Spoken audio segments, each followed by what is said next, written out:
Olá, eu sou a Lenora e você está no canal Diários Esquecidos. Hoje eu vou contar para vocês mais uma história presente no livro Novo Horror, da editora O Grifo.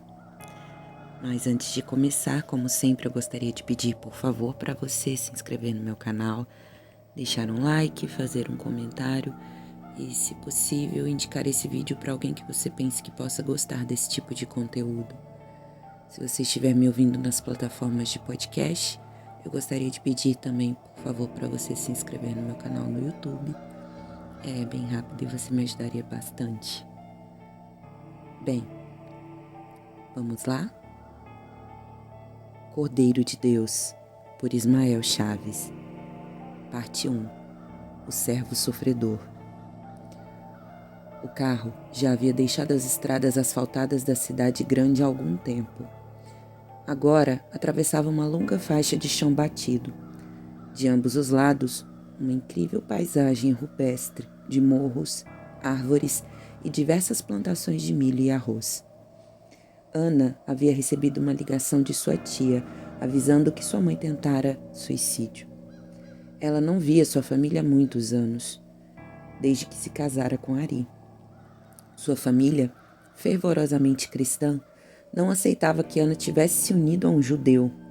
Pior, que se convertesse ao judaísmo para poder se casar com um judeu. Após conversarem, ela e o marido decidiram ir passar o fim de semana com a família dela. Coincidentemente, era feriado de Páscoa. Obrigada por vir comigo.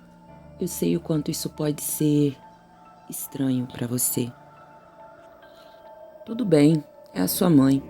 E é só um final de semana. Não pode ser tão ruim assim. Obrigada, querido.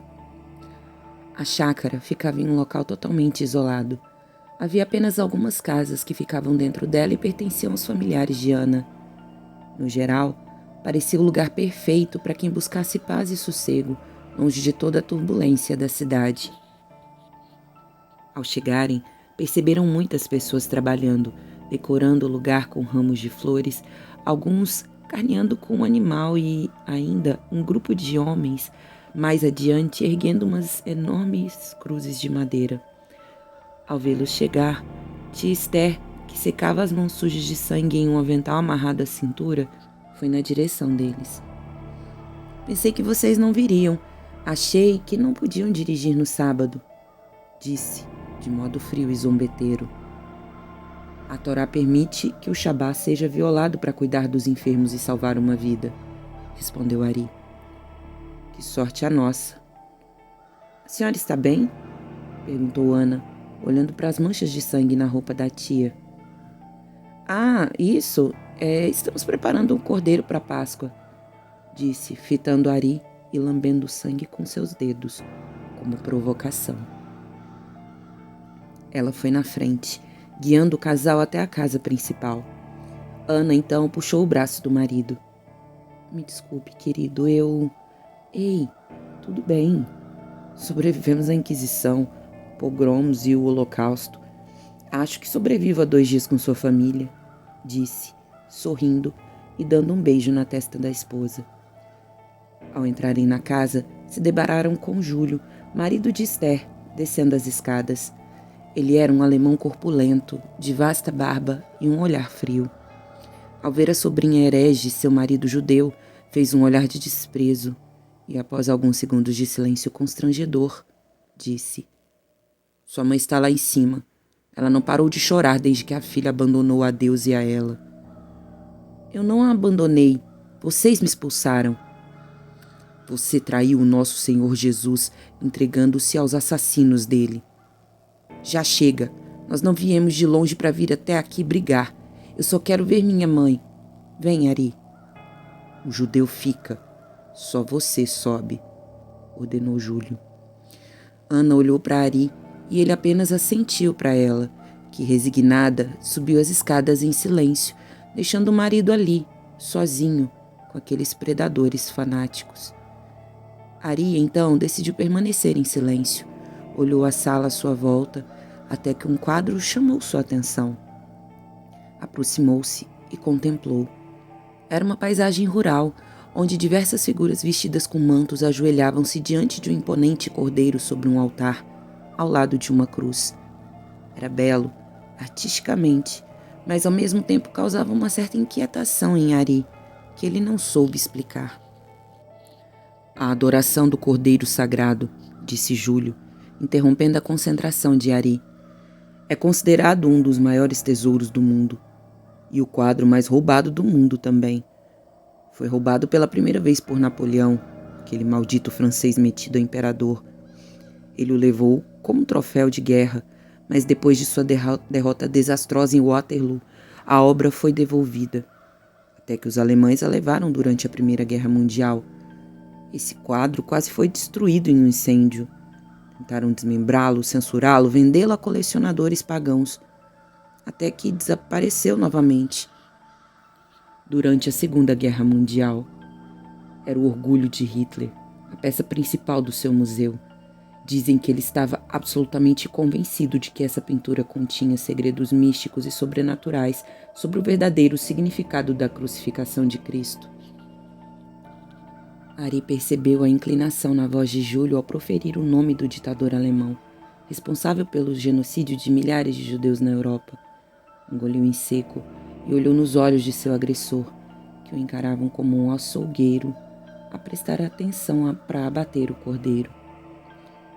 Nesse momento, Ana desceu as escadas em silêncio e Ari percebeu que ela havia chorado. — Como sua mãe está?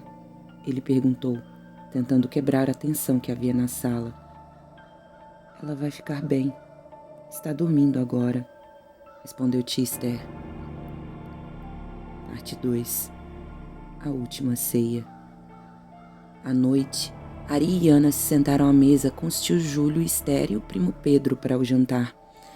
Em mais um momento de provocação e constrangimento, tia Esther depositou um enorme porco assado bem na frente de Ari.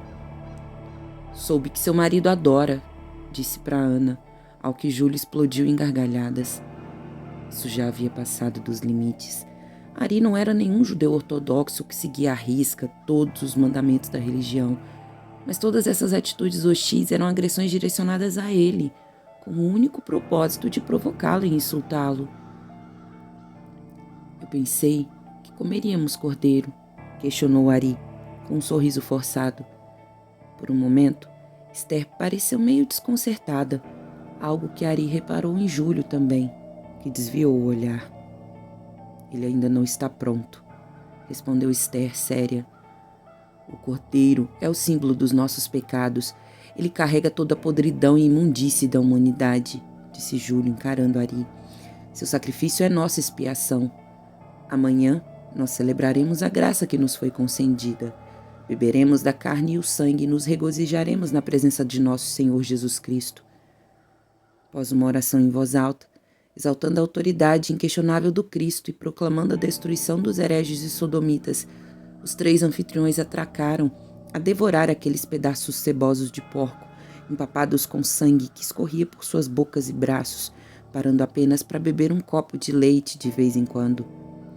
Ari e Ana, aterrorizados, baixaram os olhos para não presenciarem aquela manifestação grotesca. E comeram, sem vontade, os pães e saladas destinados a eles, além de um suco preparado especialmente para eles.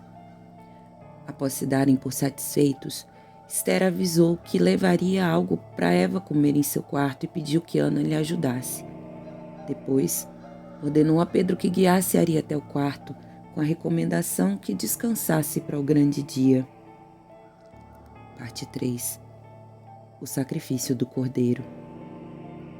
Só pode ser brincadeira, exclamou Ari, quando entrou no quarto destinado a ele e Ana. Acima da cama, pregada à parede, havia uma enorme cruz de madeira, com um boneco preso a ela. Havia 2 enormes buracos negros nos lugares de seus olhos e uma coroa de espinhos sobre sua cabeça. Ao redor do quarto, outras representações cristãs, todas iluminadas com velas. Ari não sabia se o quarto já era assim ou se fora propositalmente mobiliado para ele, mas não pôde deixar de sentir totalmente oprimido naquele ambiente claustrofóbico que agredia não apenas a sua fé, mas a sua existência. Foi então que viu, do outro lado do quarto, a mesma pintura que lhe chamara a atenção na sala.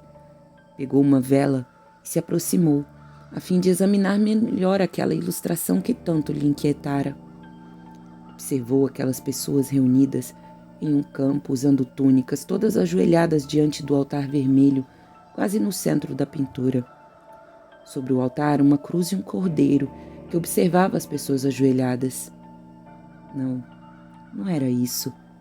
O animal parecia olhar em frente, na direção de quem via a pintura. Ari sentia um arrepio em seu corpo. Aquele cordeiro parecia... Meu Deus, pensou Ari. Aquela coisa parecia ter um rosto humano. Ari havia pegado no sono.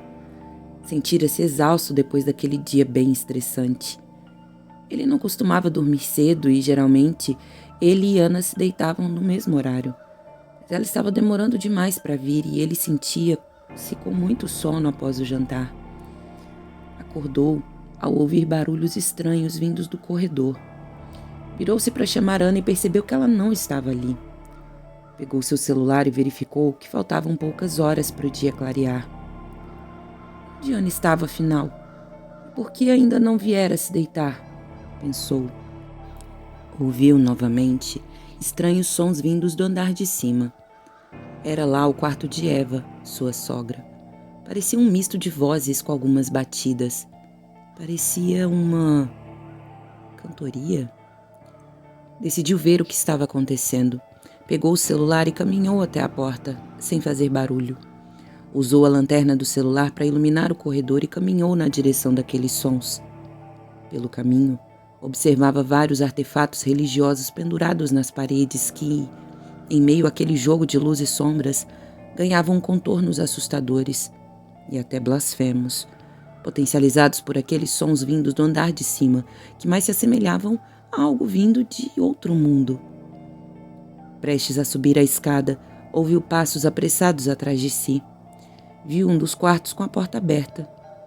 Caminhou lentamente e entrou. Não havia ninguém, mas antes de sair, viu algo que lhe chamou a atenção. Eram quadros de família. Reconheceu Júlio e Esther mais novos, assim como Eva em alguns deles. O curioso é que cada foto parecia ter sido tirada em épocas diferentes, e em todas, as mulheres adultas estavam grávidas. Havia, inclusive, uma foto de Eva grávida, ao lado de uma menina. Mas aquela não era Ana. Estranho. Ana nunca lhe disse que tinha uma irmã. Então, seu olhar foi atraído para um quadro maior e, ao reconhecer a visão que se apresentava diante dele, foi tomado de terror. Nesse instante, ele ouviu um coro de vozes e, pela janela do quarto, viu diversas tochas acesas ao redor da casa. Imediatamente, Ari saiu pelo corredor e subiu as escadas em direção ao quarto da sogra. Aproximou-se sorrateiramente da porta, que estava semiaberta, e espiou o seu interior. Havia no quarto dezenas de velas secas. Vozes que ele identificou como de Esther e Júlio entoavam uma estranha canção que mais parecia um gemido ritualístico. E bem no centro do quarto, sentada ou ajoelhada sobre a cama, estava uma mulher velha, com os seios à mostra e um véu preto sobre a cabeça, que lhe cobria todo o rosto e parte dos ombros. Ela fazia movimentos ritualísticos com as mãos e de dentro do véu, uma voz rouca e grave proferia estranhas palavras como uma espécie de oração ou invocamento. Sem dúvida, era sua sogra. De repente, um par de mãos estendeu-lhe um objeto estranho. Antes de desfalecer, Ari deu um grito ao reconhecer o objeto. A mulher com o véu virou-se para ele e ergueu o objeto na sua direção. Era a cabeça de Ana, cujos olhos arregalados olhavam para ele. Ao amanhecer, muitas pessoas estavam reunidas no pátio da chácara. Alguns familiares distantes ainda chegavam. Todos vestiam túnicas e capuzes brancos. As mulheres usavam coroas de ramos em suas cabeças. Os homens seguravam tochas. Todos portavam bíblias. Aos poucos, formaram um grande círculo. Bem no centro, havia uma espécie de trono, onde Eva usava um vestido e capuz preto com uma coroa de espinhos sobre a fronte. Ao seu lado, um altar com o corpo de um cordeiro, mas apenas o corpo, pois a cabeça do animal havia sido substituída pela cabeça de Ana, costurada ao pelo. Ao seu redor, pratos com pedaços de corpo humano e taças de conteúdo muito avermelhado. E ao fundo, uma enorme cruz, onde Ari estava pregado para deleite dos fiéis, que se regozijavam com os gritos de sofrimento daquele judeu. Olho por olho. Eva se ergueu e apontou para a aberração sobre a mesa. Esta é a carne da minha carne e sangue do meu sangue. Os filhos expiarão o pecado dos pais. Comei e bebei do meu sangue, pela glória do único. Pela glória do único, gritaram todos. E um a um, direcionaram-se ao altar. Comeram e beberam da carne e do sangue daquele sacrifício, enquanto Ari os amaldiçoava por essa atrocidade. Ao sinal de Eva, Pedro encostou uma tocha na cruz, incendiando-a imediatamente. Os gritos de Ari ecoaram até os céus, até ser abafado pela fumaça negra. Fim. Bom, eu espero que vocês tenham gostado. A capa do vídeo eu vou colocar com a imagem desse quadro, tá aqui. Ele é colocado aqui no conto e é um quadro bem sinistro mesmo. Então, a imagem do vídeo vai ser a imagem do quadro, que é um quadro que existe de verdade. Bom, e é isso. Obrigada e tchau, tchau.